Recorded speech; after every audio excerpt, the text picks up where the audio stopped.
हाँ भाई, तो देखो पिछली वीडियो में हम लोग पढ़ चुके थे कि मेल रिप्रोडक्टिव स्ट्रक्चर कैसा होता है और उसमें किस किस टाइप से रिएक्शन होती हैं, ठीक है। तो इस वाले वीडियो में हम पढ़ेंगे कि फीमेल रिप्रोडक्टिव स्ट्रक्चर क्या होता है, पिस्टिल, ठीक है। तो पिस्टिल के बारे में हम पढ़ेंगे, चलिए स्टार्ट करते हैं। देखो, सबसे पहले पिस्टिल का स्ट्रक्चर कैसा हो ये समझ लेते हैं। आपको पता है फ्लावर की 4 पर्ल होती हैं, ठीक है। 4 में 2 होती हैं हमारी एसेसरी, 2 होती हैं रिप्रोडक्टिव। रिप्रोडक्टिव में मेल और फीमेल होता है। मेल स्ट्रक्चर हम पिछली वीडियो में पढ़ चुके हैं, फीमेल स्ट्रक्चर इस वीडियो में पढ़ेंगे। देखो, पिस्टिल जो होता है वो कुछ इस टाइप का होता है। पिस्टिल 3 चीज़ों से मिलकर बना होता है। कितने से? 3 चीज़ों से। कौन कौन सी? स्टिग्मा। स्टिग्मा जो होता है वो कुछ ऐसा होता है, ठीक है। स्टिग्मा, स्टिग्मा के बाद होता है हमारा ये cylinder tube like structure, that is style, ठीक है। और नीचे एक बल्ज पार्ट होता है, ठीक है। नीचे एक बल्ज पार्ट होता है इस तरीके से, इसको बोलते हैं ओवरी। क्या बोलते हैं? Ovary, that is stigma, style and ovary. ये होता है हमारा स्टिग्मा, होता है हमारा स्टिग्मा, ठीक है। ये होता है स्टाइल और ये हमारा होता है ओवरी। बल्ज मतलब फूला हुआ, ठीक है, उभरा हुआ, सूजा हुआ, ठीक है। स्टिग्मा, स्टाइल एंड ओवरी, ठीक है। स्टिग्मा क्या होता है? लैंडिंग प्लेटफॉर्म होता है फॉर पोलन। लैंडिंग प्लेटफॉर्म, ठीक है, जहाँ पोलन आके गिरेगा। जैसे यहाँ पे पोलन आके गिरता है, फिर वही पोलन आगे करता है। स्टाइल क्या है? ट्यूब लाइक स्ट्रक्चर, ठीक है। Long slender tube, long slender tube, ठीक है। ये लॉन्ग सिलेंडर ट्यूब ही है यहाँ पोलन ट्यूब जो ग्रो करती है, ठीक है। ओवरी है बेसल बल्ज पार्ट। बेसल मतलब नीचे का, बल्ज पार्ट, ठीक है, बेसल बल्ज पार्ट, ठीक है। अब हम अगर इसमें थोड़ा समझना चाहें कि ओवरी में क्या होता है, तो ओवरी में ये जो ओवेरियन कैविटी होती है, क्या होती है? ओवेरियन कैविटी, ठीक है। इसमें अगर बहुत सारे ऐसे ऐसे कंपार्टमेंट बन रहे हैं तो इन्हीं को बोलते हैं हम ओवेरियन लॉक्यूल। क्या बोलते हैं? ओवेरियन लॉक्यूल, ठीक है। अब मान लो, अभी हमने माना जैसे ये जो है ओवरी जो है ये एक ही सीड वाले प्लांट की है, फॉर एन एग्जांपल मैंगो की, तो इसमें एक ही प्लेसेंटा होगी। कैसे? मान लो इसमें ये क्या है? प्लेसेंटा है, ठीक है। क्या है? प्लेसेंटा, ठीक है। अब प्लेसेंटा के ऊपर एक स्ट्रक्चर पाया जाता है, इस स्ट्रक्चर को हम बोलते हैं ओव्यूल। क्या बोलते हैं? ओव्यूल,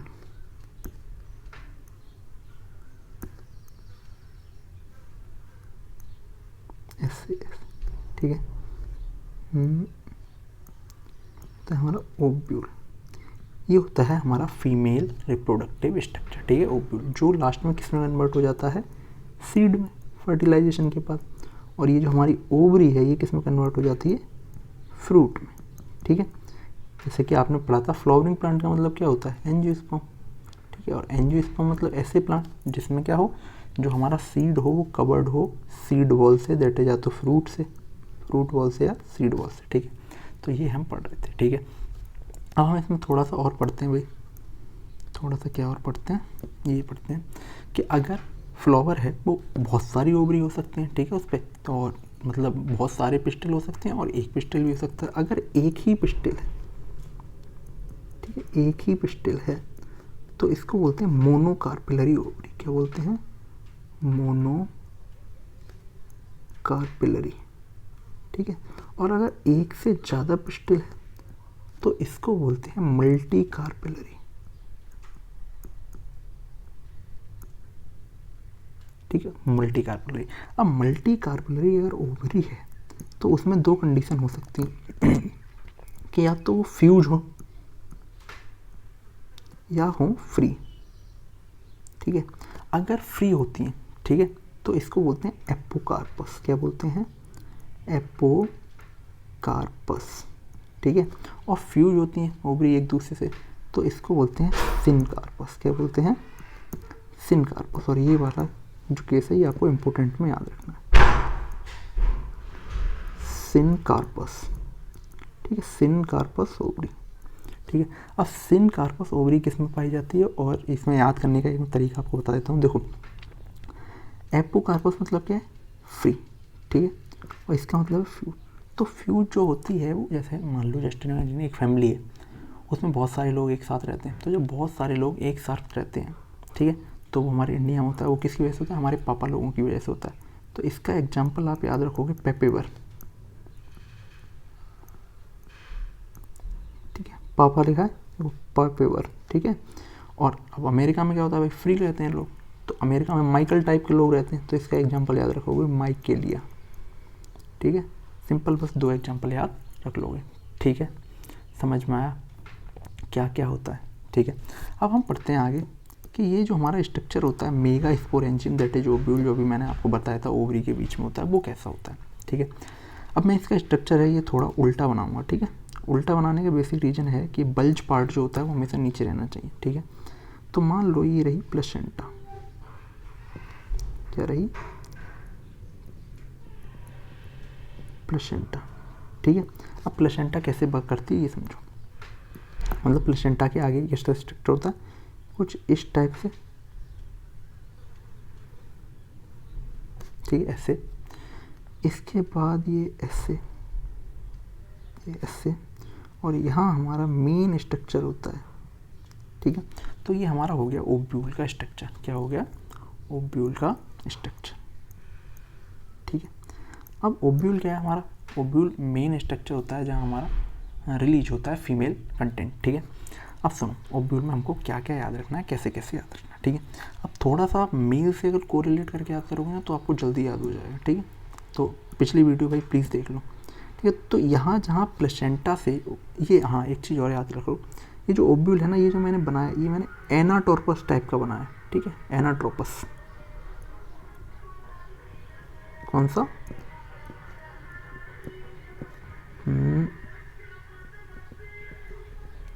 एनाट्रोपस, ठीक है, एनाट्रोपस टाइप ऑफ ओव्यूल बनाया। और भी टाइप के होते हैं, ऑर्थोट्रोपस होता है, अलग अलग डिफरेंट में, अभी हम पढ़ रहे हैं एनाट्रोपस टाइप, ठीक है। तो सबसे पहले जहाँ ये ओव्यूल और प्लेसेंटा एक दूसरे से अटैच होते हैं, इसको बोलते हैं फ्यूनिकल, क्या बोलते हैं, फ्यूनिकल, ठीक है। फ्यूनिकल के नीचे एक पार्ट होता है जहाँ ये वाला, ठीक है, जहाँ फ्यूनिकल और ओव्यूल मैच हो रहे होते हैं, उसको बोलते हैं हाइलम, क्या बोलते हैं, हाइलम। हाइलम अगर तुमसे पूछे भाई क्या होता है, ठीक है, तो ये होता है जंक्शन बिटवीन,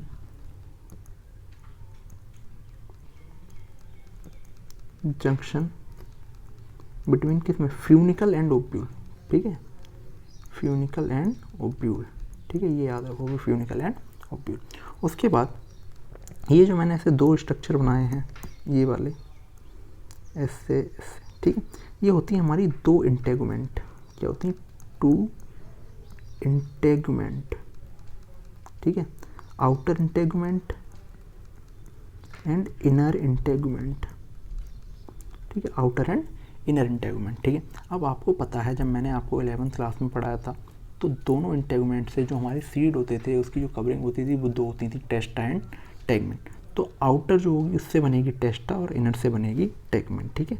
तो आउटर इंटेगुमेंट से क्या बनती है, टेस्टा, और इनर से क्या बनती है, टेगमेंट,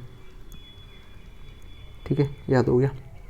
उसके बाद ये जो होता है हमारा ओव्यूल, ठीक है, इसमें ये जो आपको सेल दिख रही है, ठीक है, यहाँ बहुत सारी सेल्स होती हैं, ठीक है, ऐसे छोटी छोटी छोटी छोटी बहुत सारी सेल बनी हुई होती हैं,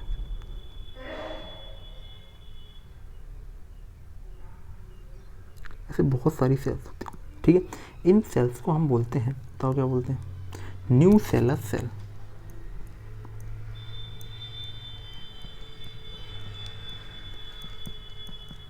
क्या बोलते हैं, न्यू सेलस सेल, ठीक है।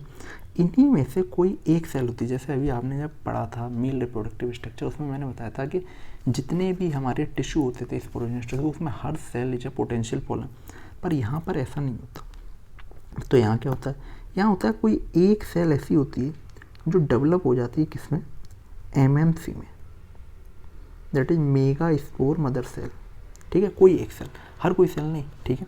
और उसमें फिर म्योसिस होती है और फर्दर काम होता है, ठीक है।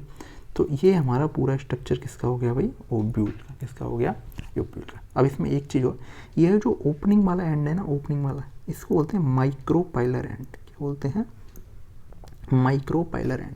और ये जो नॉन ओपनिंग वाला एंड है इसको बोलते हैं चलाजल एंड। ठीक है, चलाजल।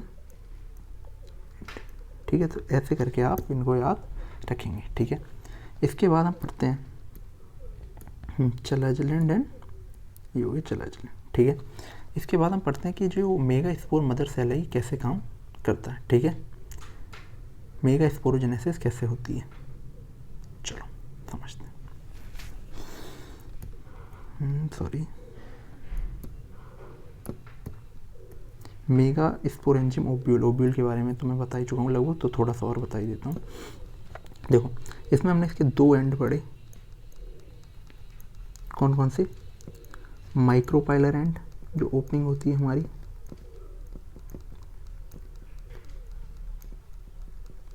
ठीक है, और दूसरा एंड हमने कौन सा पढ़ा,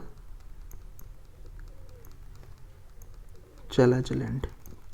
ठीक है, हमने पढ़ा इसमें क्या होते हैं, हमारे कुछ टिश्यू होते हैं जिन्हें हम बोलते हैं न्यूसेलस। क्या बोलते हैं, न्यूसेलस। इसमें से कोई एक क्या होता है, एमएमसी बनता है। ठीक है, मेगा स्पोर। इसकी दो क्या होती हैं, कवरिंग होती हैं, जिन्हें क्या बोलते हैं, इंटेगुमेंट बोलते हैं। अगर आपने पढ़ा हो तो लीची जो होती है उसमें हम इंटेगुमेंट पार्ट ही ईडेबल होता है। ठीक है, तो दो क्या होते हैं, इंटेगुमेंट होते हैं, इनसे क्या बनते हैं, टेस्टा एंड टेगमेंट बनते हैं फर्दर। ठीक है, तो आपको ऐसे करके कुछ कुछ चीज़ें याद रखनी, वो बस इसी पर्पज से था। अब आगे पढ़ते हैं, मेगा स्पोरेंजियम ओव्यूल हो गया। चलो, मेगा स्पोरोजेनेसिस। ठीक है भाई, मेगा स्पोरोजेनेसिस मतलब मेगा स्पोर बनता कैसे है भाई। चलो, ये है हमारा इम्पोर्टेंट टॉपिक। अब मैंने बताया कि एक सेल होती है, ये न्यूसेलस है, तो इसमें एक सेल होगी यहाँ पे, जो क्या है हमारी एमएमसी है, that is mega spore mother cell. इसमें होता है मियोसिस। क्या होता है, मियोसिस। और मियोसिस का मतलब क्या होता है, मियोसिस का मतलब होता है ऐसा डिवीजन जो क्या करता है, जेनेटिक कंटेंट को हाफ कर देता है। ठीक है, अब मियोसिस होगी तो कितने सेल बनेंगे भाई, 4 सेल बनेंगे। मान लो 4 सेल ऐसे, ये 4। ठीक है, अब इन 4 में से 3 मेगा स्पोर क्या हो जाएंगे, डी जनरेट हो जाएंगे। 3 मेगा स्पोर क्या हो जाते हैं, डी जनरेट हो जाते हैं। ठीक है, अब एक सेल बचती है। अब कोई बच्चा पूछेगा यहाँ भी एक ही सेल थी, अल्टीमेट एक ही सेल बनी, तो इतना ये तामझाम क्यों किया गया। तामझाम किया गया यहाँ पर 2n से n जाने के लिए। ठीक है, ये 2n थी, ये n बन गया। ठीक है, अब ये जो बना इसको बोलते हैं, देखो एक सेल बनी तो इसी में एक वर्ड यूज किया जाता है, आपको बहुत विशेष याद रखना है, एनसीईआरटी में दिया है, मोनोस्पोरिक डेवलपमेंट। ठीक है, मोनोस्पोरिक डेवलपमेंट। अगर ये आप याद रखते हो तो आप बहुत फ़ायदा होगा। ठीक है, एनसीईआरटी में सारी चीज़ें आपकी क्लियर हो जाएंगी। अब ये जो एक सेल बनी इसमें होता है हमारा डिवीजन स्टार्ट। क्या होता है, डिवीजन स्टार्ट होता है भाई। कैसे, एक सेल से 2 सेल बन गई। ठीक है, 2 से 4 बन गई। ठीक है, 4 से 8 बनी। ठीक है, ऐसे करके बनती रहती हैं। ठीक है, 8 न्यूक्लियर से 2 न्यूक्लियर, तो इसको बोलते हैं free nuclear division. Sorry, 1 minute back करते हैं थोड़ा सा। देखो, ये एक जो सेल बनी ना, इसका न्यूक्लियस डिवाइड होगा, सेल डिवाइड नहीं होगी। ये एक सेल बनी, इसका जो न्यूक्लियस है ये डिवाइड होगा, मतलब ऐसे एक ही सेल में, जैसे एक न्यूक्लियस था, फिर इसी सेल में जो रिजल्ट करेगी, इस सेल में कितने न्यूक्लियस हो जाएंगे, 2। 2 से आगे कितने हो जाएंगे, 4 न्यूक्लियस। ठीक है, 2 4, फिर ये अपोजिट पोल पर पहुंचेंगे और कितने हो जाएंगे, 8 न्यूक्लियस। ठीक है, अभी 8 जो न्यूक्लियस हो गए ये आगे काम करेगा। ठीक है, कितने न्यूक्लियस हो गए, 8 न्यूक्लियस। तो इसको बोलते हैं हम फ्री न्यूक्लियर डिवीजन। क्या बोलते हैं, फ्री न्यूक्लियर डिवीजन। ठीक है, फ्री न्यूक्लियर डिवीजन। ठीक है, अब समझें आगे कि आगे क्या होता है भाई। 8 न्यूक्लियस बन गए और एक सेल बन गई हमारी। टोटल हमको अभी क्या मिला है कि ये ऐसे करके है और इसमें 4 न्यूक्लियस ऊपर हैं, 4 न्यूक्लियस नीचे, ठीक है। अब इसमें आगे क्या काम होता है वो समझो, ठीक है। अब कुछ सेल जो होते हैं वो मूव करते हैं, ठीक है। जो न्यूक्लियस होते हैं उनका मूवमेंट होता है। कैसे होता है न्यूक्लियस का मूवमेंट, ठीक है। ये बनना है हम, ये था हमारा, मान लो 2 एंड थे, एक माइक्रोपाइलर एंड एक चला एंड, ठीक है। मान लो ये है हमारा माइक्रोपाइलर एंड, ठीक है, और ये है हमारा चला एंड, ठीक है। अब कैसे डिवीजन हुआ, सबसे पहले ये ऊपर वाले 3 सेल सेम तरीके की सेल बना लेते हैं, तीनों न्यूक्लियस मिलकर, ठीक। तो इनको बोलते हैं हम एंटीपोडल सेल, ठीक है। एंटीपोडल सेल बना लेते हैं, ठीक है। उसके बाद नीचे के जो 3 होते हैं, सबसे पहले 2 सेल तो सेम टाइप की सेल बना लेते हैं, ठीक है। और एक जो बचता है वो कुछ डिफरेंट टाइप की सेल बनाता है, ठीक है। ये जो डिफरेंट टाइप की सेल बनाता है इसी को हम बोलते हैं एग सेल। क्या बोलते हैं, एग सेल। और इन दोनों को बोलते हैं हम सिनर्जिड। क्या बोलते हैं, सिनर्जिड्स, ठीक है। और इस पूरे सिस्टम को मिलाकर हम एक कॉमन नाम देते हैं जिसको बोलते हैं हम एग एपरेटस। भाई वैसे भी देखो याद करना कितना आसान है। ऑब्वियसली एग माइक्रोपाइलर एंड पे होना चाहिए क्योंकि ओपनिंग उसी साइड थी, है ना। अगर आपको याद हो तो माइक्रोपाइलर एंड पे तो ओपनिंग थी, ठीक। अब इसके बाद देखो 3 न्यूक्लियस ये आ गए, 3 न्यूक्लियस ये आ गए, बचे कितने, एक ये वाला न्यूक्लियस बचा, है ना, एक ये वाला। ये वाले दोनों न्यूक्लियस अभी कहाँ पर हैं, पोल्स पर हैं, ठीक है। तो ये बीच में आ जाते हैं, किस पे आ जाते हैं, बीच में। तो इनको बोल देते हैं, बीच में पोल से आए तो इसको बोलते हैं पोलर न्यूक्लियाई। क्या बोलते हैं, पोलर न्यूक्लियाई, ठीक है। अब पोलर न्यूक्लियाई वाला जो सेल है ये डिफरेंट टाइप का सेल बना लेता है, कुछ ऐसे,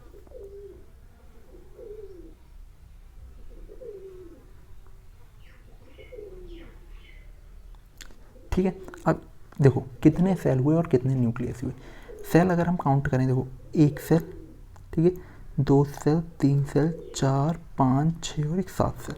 तो ये हो गया 7 सेल्ड। न्यूक्लियस कितने हैं, 8 न्यूक्लियस। तो 7 सेल और 8 न्यूक्लियस स्टेट में हमारा ये ओब्यूल हमको मिलता है, ठीक है। कितने में, 7 सेल एंड 8 न्यूक्लियस स्टेज में, ठीक है। हुआ याद, ठीक है। जो हमारा एम्ब्रियो सैक मिला हमको वो किस में मिला, 7 सेल्ड एंड 8 न्यूक्लियस स्टेज। दोबारा लिख रहा हूँ अच्छे से, 7 सेल्ड 8 न्यूक्लियस स्टेज। भाई इतना सा याद रख लोगे आपका काम हो जाएगा, ठीक है। अब इसके बाद पढ़ते हैं हम, एम्ब्रियो सैक हो गया हमारा, सैक पढ़ लिया हमने। इसके बाद अब एनसीईआरटी पढ़ लेते हैं, ठीक है। तो ये पिछले टॉपिक में मैंने पढ़ा दिया था, ये जो मेल वाला स्ट्रक्चर है ये पूरा पढ़ा दिया था, ठीक। अब हम पढ़ते हैं फीमेल वाला स्ट्रक्चर, ठीक है। तो फीमेल वाले स्ट्रक्चर में हमको क्या क्या पढ़ना है ये समझो, ठीक है। ये है पिस्टल मेगास्पोरेंजियम ओव्यूल, ठीक है। The gynoecium represent the female reproductive structure monocarpellary multicarpellary पढ़ लिया है तुमने। मेगास्पोरेंजिया कॉमनली कॉल्ड ओव्यूल, हाँ ठीक है। क्या क्या होते हैं ये तुमको बताया था मैंने, वीट में, पैडी में, मैंगो में एक होता है, और पपाया, बटर और वाटरमेलन ऑर्किड में ज़्यादा होते हैं, ठीक है। ओव्यूल क्या होता है, ओव्यूल देखो funicle, hilum, integument, chalazal and, micropylar and, ठीक है, न्यूसेलस, ये सारी चीज़ें मैंने आपको बता ही दी थी, ठीक है। इसके बाद it is large content dense cytoplasm of A prominent nucleus, ये तुमको बड़ा। फीमेल गैमेटोफाइट क्या होता है भाई, एम्ब्रियो सैक होता है, ठीक है। मोनोस्पोरिक डेवलपमेंट बताया था, बर्ड, सारे वही वर्ड हैं, एग एपरेटस, 7, ये सारे आप खुद से पढ़ लोगे, ठीक है। नेक्स्ट वीडियो में हम पढ़ेंगे भाई पॉलिनेशन क्या होता है। तो अभी तक के लिए इतना ही काफ़ी है। Thank you so much. इसके नोट्स आप बना लीजिएगा।